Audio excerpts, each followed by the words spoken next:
Ezra chapter 3. When the 7th month arrived, after the people of Israel had resettled in the towns, the people gathered with one accord in Jerusalem.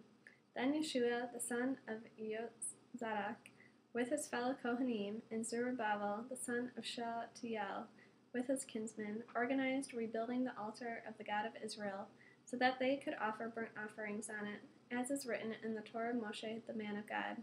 They set up the altar on its former basis. Despite feeling threatened by the peoples of the surrounding countries, they offered on it burnt offerings to Adonai, the morning and evening burnt offerings.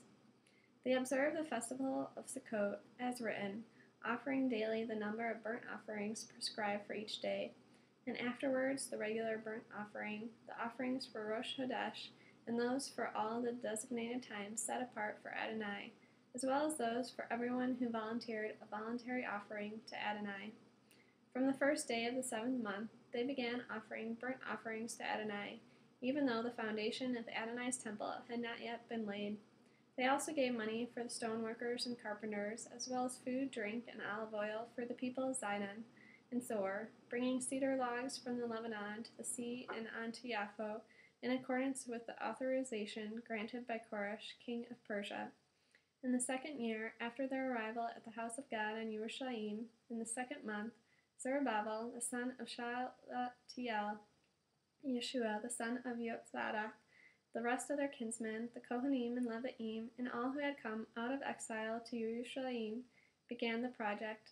They appointed the Leviim, aged 20 and up, to direct work in the house of Adonai.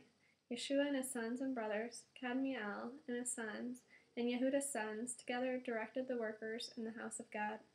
Also the sons of Henadad with their sons and their kinsmen the Leviim.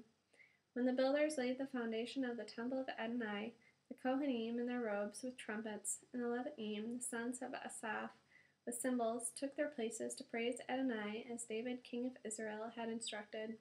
They sang antiphonally, praising and giving thanks to Adonai, for he is good, for his grace continues forever toward Israel. All the people raised a great shout of praise to Adonai, because the foundation of the house of Adonai had been laid.